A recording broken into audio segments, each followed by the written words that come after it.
Newton's law discuss करने जा रहे हैं। Newton's first law of motion क्या कहता है? Any object remaining in the state of rest और in the uniform motion along a straight line until it is compelled to change the state by applying external force. इसका क्या मतलब है? कोई भी ऑब्जेक्ट अपनी सेम पोजीशन में रहता है, चाहे वो रेस्ट की पोजीशन में हो या यूनिफॉर्म मोशन की पोजीशन में हो, जब तक कोई एक्सटर्नल फोर्स उसके ऊपर अप्लाई नहीं कर दिया जाता। It is the first law of motion, Newton's first law of motion. उसके बाद कहते हैं कि mass and inertia. Mass and inertia क्या होता है बच्चे? The property of an object because of which it resist to get disturbed its state is called the inertia. क्या कह रहे हैं कि इनर्शिया क्या होता है? कोई भी ऑब्जेक्ट, उसकी वो प्रॉपर्टी जिसकी हेल्प से वो अपने अंदर किसी भी टाइप के चेंज को आने से मना कर दे, उसको बोलते हैं inertia. Inertia of an object is measured by its mass. ये डायरेक्टली प्रोपोर्शनल होता है मास के। अगर मास इंक्रीज होगा तो इनर्शिया इंक्रीज होगा, और अगर मास डिक्रीज होगा तो इनर्शिया डिक्रीज होगा। This symbol is for increasing and this symbol is for decreasing. ठीक है। टाइप्स ऑफ इनर्शिया, 3 टाइप्स होते हैं बच्चे इनर्शिया के। Inertia of rest, inertia of motion, inertia of direction. Inertia of rest क्या होता है? Inability of a body to change by itself. क्या अभी आपको बताया कि इनर्शिया क्या होता है? कि वो रेजिस्ट करेगा अपने अंदर चेंज। अगर वो अपने अंदर के रेस्ट की पोजीशन को चेंज करने से रेजिस्ट कर दे तो उसको बोलते हैं इनर्शिया ऑफ रेस्ट। अगर वो अपने अंदर की मोशन की पोजीशन को चेंज करने से रेजिस्ट कर दे तो उसको बोलते हैं इनर्शिया ऑफ मोशन। और अगर वो अपने अंदर से डायरेक्शन ऑफ मोशन को चेंज करने से रेजिस्ट कर दे तो हम बोल देंगे उसको इनर्शिया ऑफ डायरेक्शन। ठीक है। Newton second law of motion क्या कहता है बच्चे?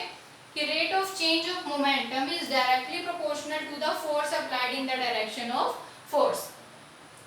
जो मोमेंटम होता है बच्चे वो क्या होता है? m इंटू में v। ठीक है। तो हमारे पास यहाँ पर rate of change of momentum है, चेंज हो रहा है, ऑब्वियस है। Final momentum minus initial momentum divided by the time taken to complete that momentum. तो mv माइनस mu अपॉन में t। दिस इम्प्लाई कि फोर्स है directly proportional to mv minus mu upon में t। अगर हम इसको combined up करके लिखना चाहें तो न्यूटन्स का जो सेकंड लॉ ऑफ मोशन है वो हमें क्या बताता है कि it is equal to the product of mass and acceleration is the force acting on the object, that is F is equal to ma। ये जो हमारा रिजल्ट है F is equal to ma, ये क्या है? Newton second law of motion. Newton third law of motion क्या कहता है? There is an equal and opposite reaction for every action. हर एक एक्शन के लिए इक्वल और अपोजिट रिएक्शन होता है।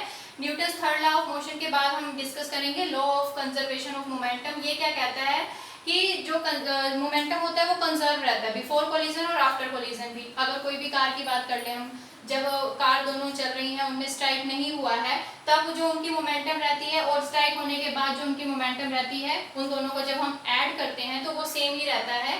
जैसे हम यहाँ पर देख रहे हैं, मास पहले कार का है 200 kilogram and velocity 5 metre per second. Second car का mass 100 kilogram, velocity 0 metre per second.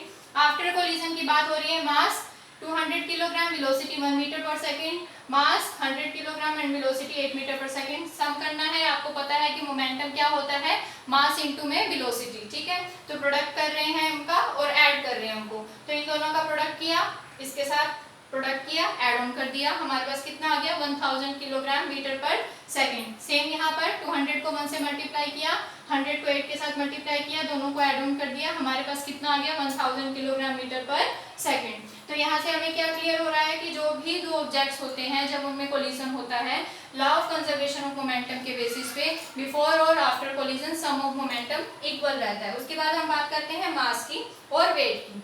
बच्चे जनरली कंफ्यूज हो जाते हैं कि मास क्या होता है और वेट क्या होता है। देखिए बच्चे, मास क्या होता है? It is amount of matter contained in a body. इसकी जो ऐसा यूनिट होती है वो किलोग्राम होती है और सीजीएस यूनिट क्या होती है? ग्राम होती है। जो मास होता है वो सेम रहता है हर जगह। बीम बैलेंस होता है एक इंस्ट्रूमेंट जिसकी हेल्प से ये मेजर किया जाता है। बट वेट के केस में हम क्या करते हैं बच्चे? It is force acting on body due to the gravity, और ये वेरी करता है अलग अलग जगह पर, ये अलग अलग होता है बच्चे। ग्रेविटेशनल फोर्स के ऊपर डिपेंड करता है आपका वेट, और इसकी जो ऐसा यूनिट होती है वो न्यूटन होती है, और जो ग्रेविटेशनल यूनिट होती है वो कितनी होती है? Kilogram volt. ठीक है।